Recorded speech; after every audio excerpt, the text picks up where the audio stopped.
qui est l'opération historique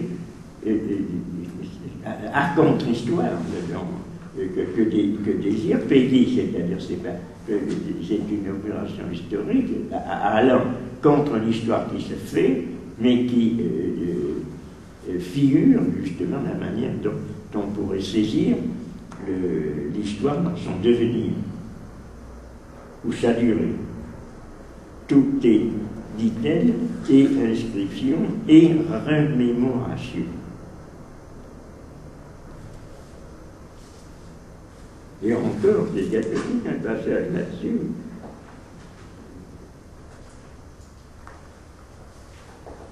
Le vieillissement est une opération de mémoire, c'est ça, la profondeur de l'homme. Vieillir, et encore, puisque tu peux vieillir, là encore, vieillir, en somme, c'est toujours ceci.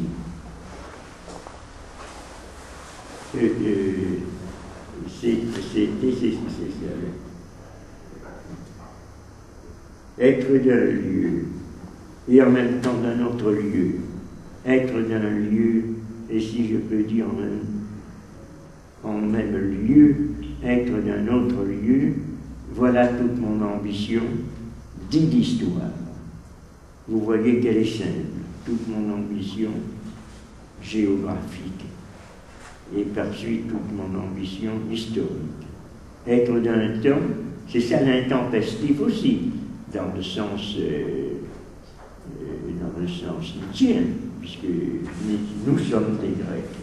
Mais en même temps aussi, nous ne pouvons pas comprendre les Grecs si nous ne comprenons pas, en particulier,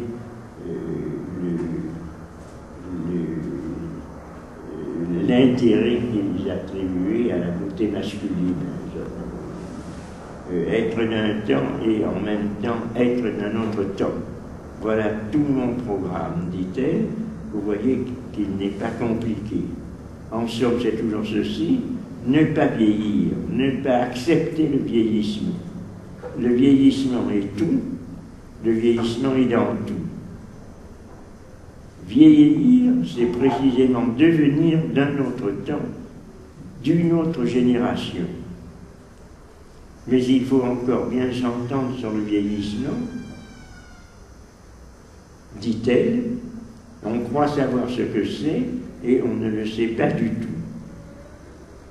Vieillir, alors là aussi tu peux le noter, page 226 de l'édition Clio de Gallimard. Mais vieillir, ce n'est point être devenu d'une autre génération.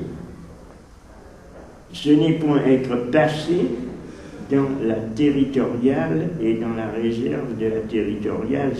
C'est des termes militaires qui correspondent à Peggy d'ailleurs, parce que lui-même a toujours avait fait une instruction militaire à l'école de l'art supérieur.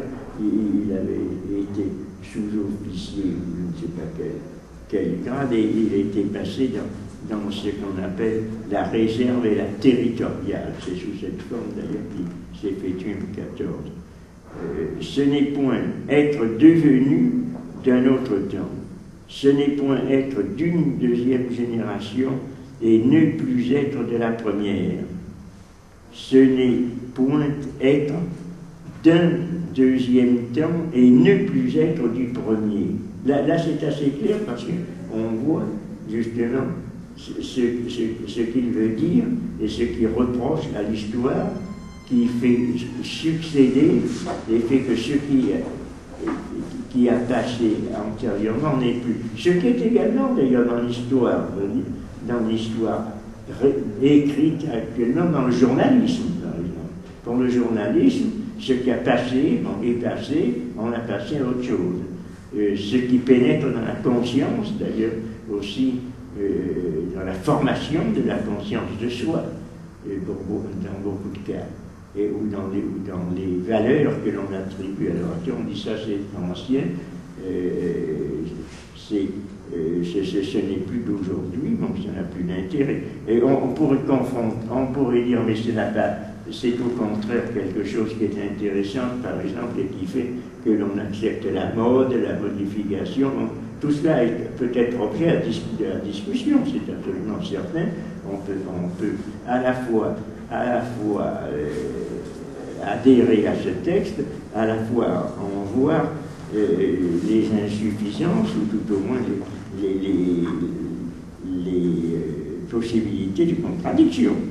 Mais je voulais répondre à la question qu'est-ce que vieillir? Eh bien, il y répond là d'une façon précise. Ce n'est plus.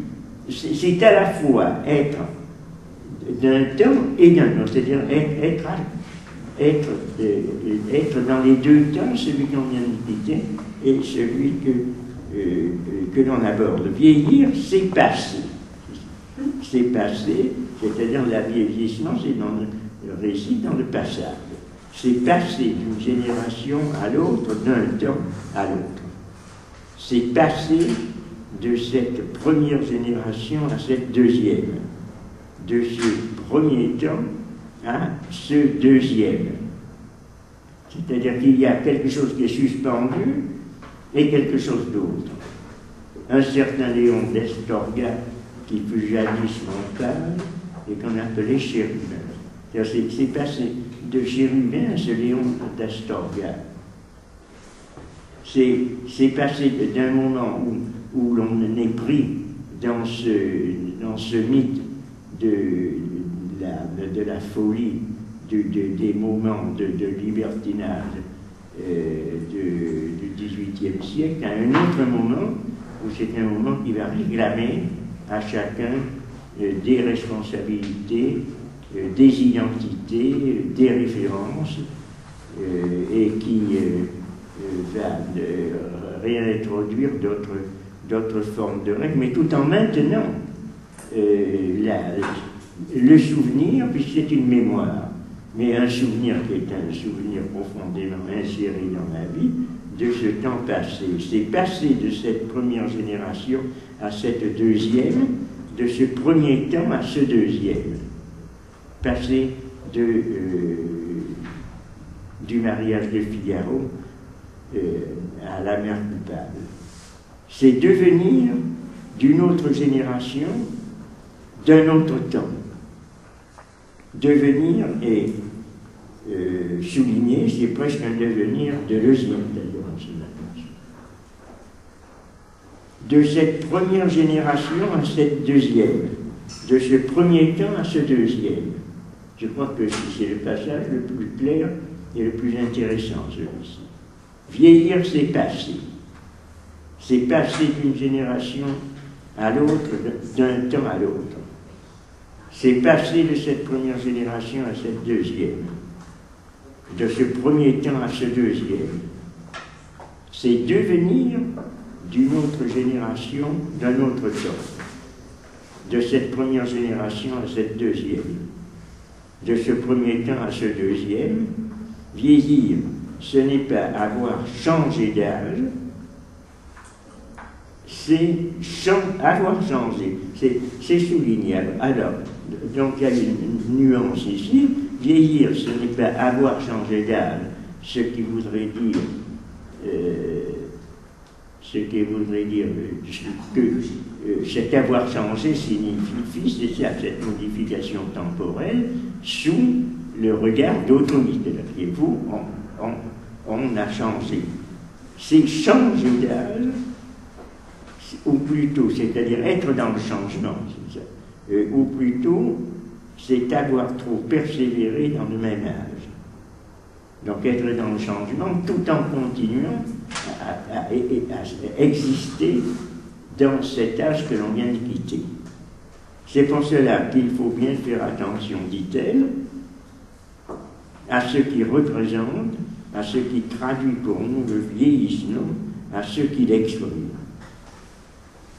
Et c'est là qu'il enchaîne sur les biographes qui n'expriment pas du tout ce devenir que Victor Hugo voulait montrer dans cette perpétuation de la race de la race nobiliaire et de la race des chevaliers du Moyen-Âge, alors qu'il ne montre qu'un entassement de généalogie, de génération les uns sur les autres. Je ne peux pas vous le résumer, j'ai bien lu des biographes, mais je ne me rappelle plus tout ce que ça raconte. Peut-être que excuse-moi là. Les biographes, ça c'est. Vous l'avez lu peut-être, non? Rien vu de ce que vous avez Mais je dit. vous conseille de lire le mariage de Figaro, qui est une pièce extrêmement intéressante. On ne la voit plus beaucoup jouer. Je l'avais vu jouer, j'avais même vu jouer. Il y a un passage dans Vieillir.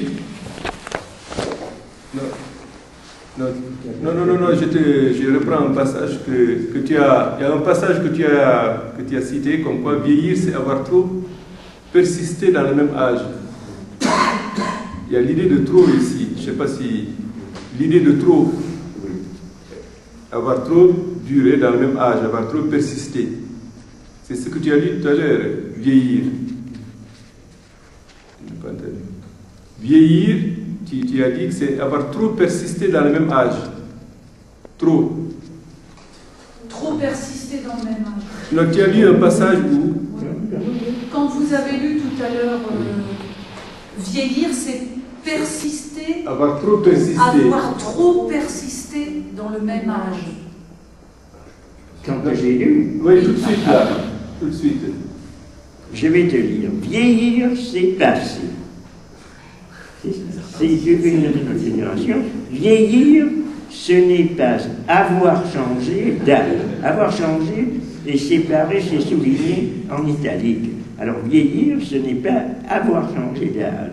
C'est-à-dire que vieillir, moi j'en suis un exemple, j'ai vieilli, j'ai changé d'âge, incontestablement. Mais si je vieillis, c'est changer d'âge au point d'avoir trop. Plutôt, c'est avoir trop persévéré dans le même âge. Oui, c'est ça. C'est avoir trop persévéré dans le même âge. C'est considéré que j'ai, m'étant vieillir, j'ai vécu par rapport au moment où j'avais 70 ans, je me dis, là, j'ai 70 ans et non, j'en ai 89. Mais je me considère un petit peu comme n'en ayant que comme une jeune personne de 70. Donc, je dis, j'ai persévéré. C'est comme ça que je vieillis, en persévérant dans le même âge, tout en ayant un autre. Mais si je dis, il y a un moment, si on écrit, c'est pour ça que les biographies sont toujours dangereuses. Si on écrit une biographie, on dit, bon, à cet âge, il fait ceci. Si on lit les biographies qui ont existé, de Foucault par exemple, de Derrida, de Deleuze et Guattari, c'est décevant, extrêmement désagréable, parce qu'on voit des personnages qui sont réduits à leur... C'est pas leur marionnette exactement, tout ce qui est écrit est bien juste, mais on n'est pas justement dans cette présence de la personne qui, tout en étant dans le vieillissement, est quelqu'un qui se maintient justement dans son existence, dans son... Donc on est à ce moment-là justement dans ce que Peggy oppose à la vie. On est dans une représentation, une transposition artificielle du personnage qui ne correspond pas du tout à ce que l'on a appréhendé de lui au moment de son existence. Mais c'est ça, donc le vieillissement est dans le passage. Le passage, c'est très difficile à déterminer, le passage, c'est justement le mouvement, on pourrait dire, le passage, ça peut pouvoir dire le couloir dans lequel on passe, qui s'appelle un passage, mais le passage, c'est aussi le mouvement passé. Or, on se situe dans ce mouvement, on est à la fois en avant et en arrière, toujours dans ce mouvement-là.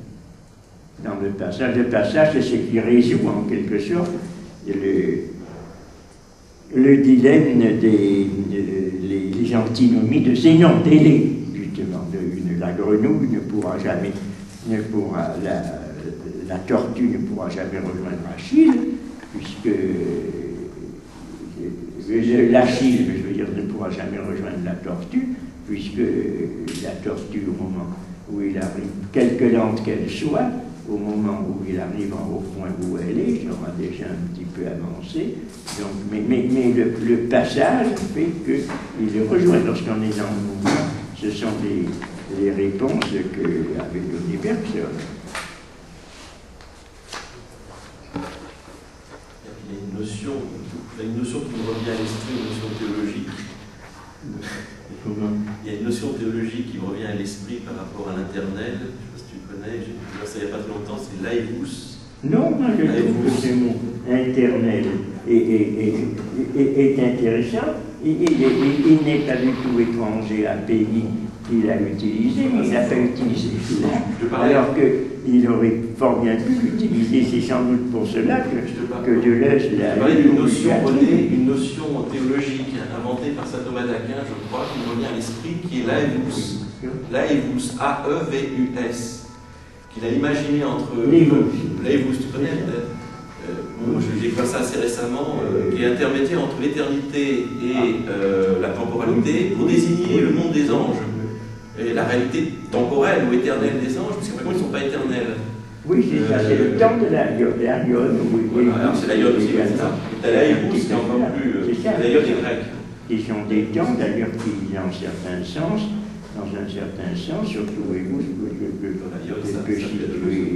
peut concerner la vie essentiellement. Si je puis me permettre aussi, parce que tu évoquais le mariage de Figaro qui n'était pas joué, mais bon, là c'est une publicité indirecte. Mon fils a monté Figaro il y a 2 ans au lycée Louis-le-Grand. Il l'a archivé d'ailleurs, j'enverrai une cassette, un DVD. Il a mis en scène, il pensait faire la suite également. Pensait réaliser une autre mise en scène de la suite qui l'intéressait beaucoup, jusqu'à d'ailleurs cette reprise au XXe siècle, tu sais, d'un auteur contemporain qui resituait également et qui a donné une continuation à ce ouvrage-là. Tout à l'heure, tu as dit qu'avec le mouvement, on répond au paradoxe de Zénon, par le mouvement. On peut poser la question, avec cette définition du vieillissement, il y a une question qui se pose. Comment ne pas vieillir? Comment ne pas vieillir? Comment échapper à la vieillesse? Comment échapper au vieillissement? Il ne dit pas qu'il essaie. C'est-à-dire qu'il dit à la fois ce vieillissement et ce dans quoi on est nécessairement et dans quoi on doit être, mais il dit y échapper précisément par le fait de se retenir toujours dans cet âge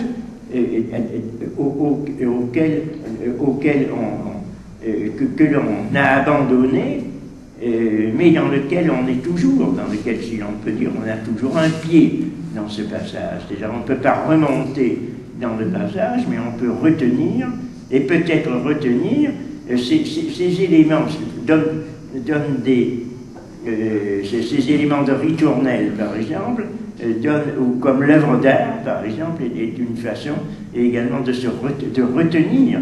C'est assez proche aussi de l'opposition que fait Proust entre le temps perdu et le temps retrouvé. Et il y a le temps du vieillissement où il y a une sorte d'éternelle jeunesse du narrateur, puis tout à coup, dans le temps retrouvé, il nous met en présence justement de cette société qui présente sa vieillesse, et que lui-même retrouve cette possibilité d'écrire dans la création de l'œuvre d'art, au moment où il y a ce trébuchement dans la cour qui lui permet de retrouver le temps et de faire que toutes ces personnes vieilles, et qui devraient se situer d'ailleurs, le temps retrouvé devrait se situer d'une certaine manière au début de la recherche, puisque c'est à partir du temps retrouvé que le mouvement qui va donner ensuite le retour sur longtemps, je me suis couché de bonne heure, et le début de la recherche va être lancé à partir de cette contemplation.